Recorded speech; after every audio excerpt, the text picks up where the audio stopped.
Olá, nós somos o GastroPed Talks, o canal da gastropediatria da Unicamp. Nós somos Dr. Lucas Rocha Alvarenga, doutora Natasha Silva Sandi e doutora Maria Ângela Belomo Brandão.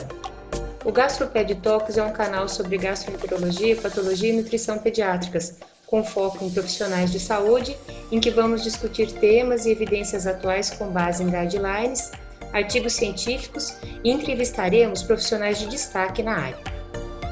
Então, dando seguimento aqui aos Hot Topics do 6º Congresso Mundial, vamos falar sobre probióticos. Money down the toilet. Bom, primeiro que quem está falando sobre esse tema é uma professora muito conhecida, ela é editora-chefe emérita do JPGN já há mais de 5 anos, e ela é uma das diretoras da Associação Científica que estuda probióticos e prebióticos. Já tem uns quase 10 anos que essa associação internacional existe e ela é uma das diretoras. Então, ela sabe bastante sobre o tema e ela é muito legal assistir uma aula dela. Por mais criativo que tenha sido esse título, Money Down the Toilet, na verdade não foi ela que criou. Ela tirou esse título de uma publicação do JAMA de 2019, que foi uma publicação como se fosse em uma parte do JAMA, que é como se fosse um jornal. Então eles colocam notícias em forma de publicações. E essa publicação é muito interessante. Surgiram várias publicações subsequentes a essa publicação do JAMA, então vale a pena. Eles dão vários exemplos de uso de probióticos que foram bons, que não foram, geram muitas dúvidas que a gente vai conversar mais para frente, mas é uma publicação que está aberta e vale a pena ser lida por todo mundo. Bom, a primeira dúvida é como escolher o probiótico. Então, ela se baseia em duas grandes referências, dois consensos que foram publicados em 2014 e depois em 2017, inclusive pelo Grupo Internacional de Estudos de Probióticos e Prebióticos, então também são referências que valem a pena a leitura. E a primeira dúvida aqui é, na escolha, todo probiótico, a gente sabe que não, todo probiótico não é igual, que vários fatores, não só a doença que se está usando o probiótico, mas vários fatores devem ser levados em consideração. A primeira dúvida aqui é padronizar o nome dos probióticos, até para pesquisa científica. Quem faz estudo com probióticos sabe a dificuldade que é, às vezes, pesquisar mesmo no PubMed artigos ou em outras bases de dados com o nome dos probióticos, porque existem várias formas de nomear um probiótico, ou pelo seu apelido, ou pela sua designação de cepa internacional, ou pela sua espécie, subespécie, enfim. Aqui eu dei o exemplo do Lactobacillus do Rhamnosus GG, como ele tem vários nomes para ser designado. Então, a primeira coisa é conhecer a espécie e conhecer a cepa. A gente usa muito isso para antibiótico e deveria usar isso também para probióticos, né? Então, não é só usar probióticos, é de qual probiótico que a gente está falando, né? Então, outros fatores que devem ser levados em consideração, que a gente desvaloriza, mas talvez seja o maior fator de viés dos trabalhos com probióticos é justamente isso, a validade das cepas, a forma de armazenamento, quais são resistentes à temperatura e quais não são, qual é a melhor forma de armazenar esses probióticos, qual é a melhor dose para que se atinja o valor, o outcome, né, o resultado esperado, e qual é a formulação adequada, né, qual é a posologia adequada.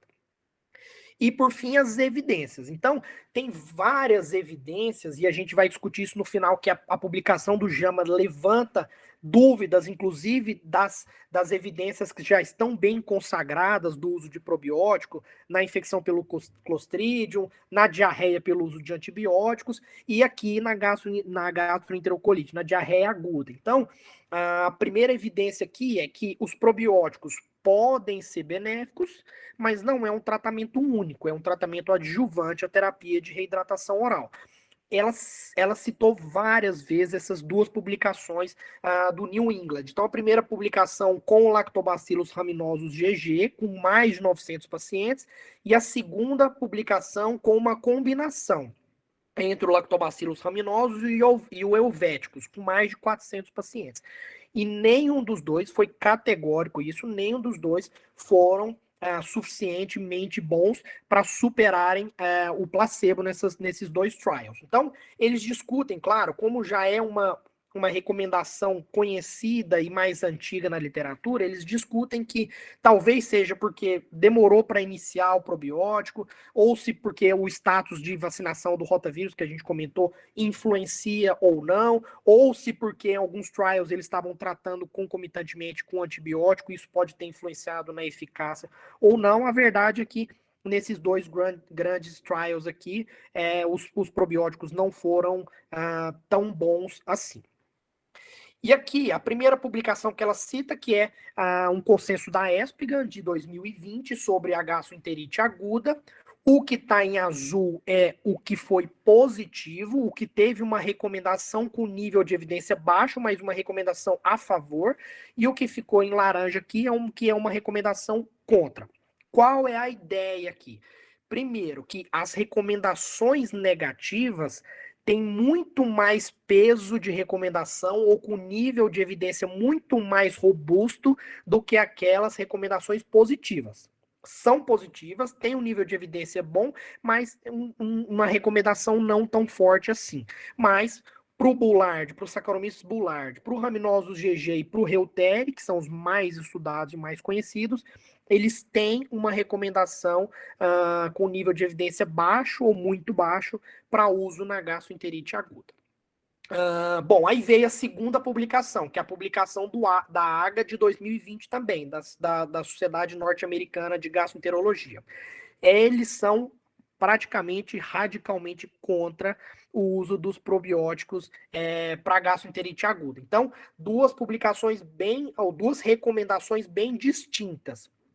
Ela fez uma comparação bem interessante do número de trials, do nível de viés entre os trials da ESPGHAN e da AGA, porém a força de recomendação do contra da AGA é maior do que a força de recomendação do a favor da ESPGHAN 2020. Então ela chama atenção em relação a isso. E ela participou da publicação da ESPGHAN de 2020. E aí vem o desempate, e que é a revisão da Cochrane. A revisão da Cochrane não é a que tem mais trials, mas é a que tem os trials mais bem falados, com o menor número de vieses. E essa publicação da Cochrane também é linda de ler, muito boa, está bem detalhada, os pontos positivos e negativos de cada publicação.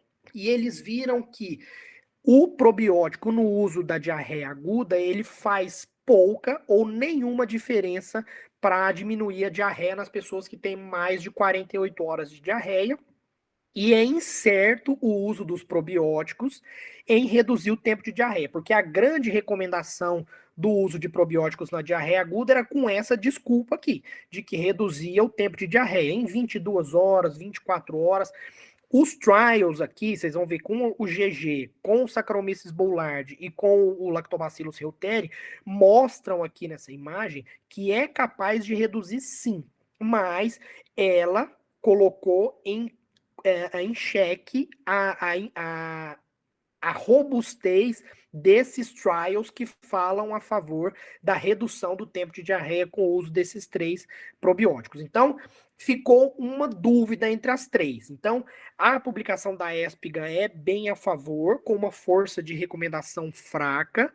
O AGA 2020 é radicalmente contra, com uma força de recomendação forte, e a Cochrane ficou mais ou menos ali. Ela mostra que talvez tenha benefício em reduzir o tempo de diarreia.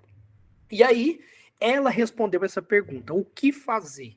Então, na concepção dela, o probiótico na diarreia aguda pode ser benéfico, mas, mais uma vez, volta lá o que a gente discutiu no início, não é essencial. Caso você queira utilizar, primeiro, evitar o máximo de usar blends de probióticos. Então, associações de probióticos, a maioria dos estudos não mostram bons resultados para quase nenhuma das doenças, mesmo as que já são bem conhecidas, com a associação de probióticos. Porque pelo que a gente falou, armazenamento, posologia, os fatores de interação entre as cepas diferentes. Então, caso você opte por utilizar uma cepa de probiótico para tratar a diarreia aguda infecciosa, opte pelos mais estudados e os mais conhecidos, Saccharomyces boulardii, Lactobacillus rhamnosus GG e o Reuteri. A dose, cada estudo varia. Então, tem estudo que usa uma dose de 5 bilhões, outro estudo com 10 bilhões, outros 3 dias, 5 dias, 7 dias. Então, isso é mais difícil de definir. E por que eles se diferem tanto entre os guidelines? Muitos estudos são semelhantes entre os guidelines, claro, mas por que a resposta final deles, a conclusão deles, se diferem bastante? Primeiro, pelo método em que eles avaliam, não há um método único de avaliação da microbiota, a gente sabe muito bem disso. Cada vez mais os métodos de avaliação da microbiota estão ficando mais sofisticados, avaliações genômicas, genéticas, PCR em tempo real. Então, cada vez mais há uma padronização da forma de avaliar a microbiota. O fato de não avaliarem a intention to treat, né, isso é muito valioso em um estudo, um trial, quando você está utilizando uma medicação nova, ou seja, vários vieses nos estudos sobre probióticos. A população, então o AGA, por exemplo, foi só com crianças norte-americanas, a ESPIGA já foi com crianças europeias, a Cochrane já pegou e misturou todo mundo, então a microbiota deve influenciar por conta da dieta que é feito para cada população. As intervenções são diferentes, então muitas vezes o estudo com probiótico é patrocinado por uma determinada empresa, então aquele produto tem uma certa qualidade e outros estudos são feitos com outros produtos. Muitas vezes a mesma cepa é utilizada com produtos diferentes, de marcas diferentes, a forma com que foi armazenado. Poucos estudos, é muito interessante isso, poucos estudos na metodologia colocam lá, foi utilizado o probiótico durante 3 dias, nesses 3 dias o probiótico foi armazenado em tal local, em tal ambiente, ou foi utilizado por 21 dias e cada dia foi uma forma de armazenamento diferente. Então, não é uma preocupação ainda dos estudos, mas isso gera um viés na avaliação dos resultados. E os desfechos, às vezes os desfechos entre os estudos são diferentes, ou às vezes é um mesmo desfecho, mas com definições diferentes. Então, a falta de padronização acaba dificultando os estudos com probióticos. Então, o que a professora Ania falou? Primeiro, enquanto não existirem vários estudos bem conduzidos, trials bem delineados, com metodologias robustas, a gente vai acabar convivendo com um pouco de ceticismo em relação ao uso de probióticos. Lembre, ela é uma das pessoas que mais estuda probióticos na nossa especialidade. Então, ela orienta o seguinte: seja cético. Então, veja como o estudo foi feito, para qual finalidade você está usando o probiótico. Não existe probiótico para prevenção. Então, essa forma de avaliar o probiótico como um probiótico só serve para tudo, one size fits all, por exemplo, aquele probiótico, então é um probiótico X, eu vou usar ele porque ele é um probiótico tal, é o melhor para tal doença, para aquela situação, naquela determinada condição clínica. Então, ele levanta a dúvida, essa publicação do JAMA levanta a dúvida, inclusive, da forma como que foi feito os estudos que já são consagrados. Então, desde a década de 80 se estuda os probióticos, comecinho da década de 90, para Clostridium, que foi o primeiro uso dos probióticos aí consagrado. Então, até a forma com que foram feitos esses estudos são questionados. Então, primeiro, não se deve avaliar a forma de controle do uso de probióticos. É muito difícil que se use com pacientes, com a população geral, com pacientes saudáveis. Então, são detalhes. Outra coisa, às vezes o probiótico, em uma doença que você precise, por exemplo, de um tratamento antibiótico, o probiótico pode, inclusive, retardar o restabelecimento da microbiota saudável ou pré-infecção. Então, muitas vezes, a gente pensa que o uso é inócuo, mas, às vezes, o uso não é tão inócuo assim. Então, sejam céticos em relação ao uso, foi a mensagem final dela. Eu adoro probióticos, acredito nos probióticos, mas sejamos céticos em relação à avaliação desses probióticos. Quem sabe a gente consiga no futuro uma padronização e um melhor uso dessas medicações. E é isso. Obrigado por nos acompanhar. Esse foi um episódio do GastroPed Talks. Estamos no Instagram, @gastroped.talks, no YouTube, GastroPed Talks Unicamp, e também na forma de podcast. Até o próximo!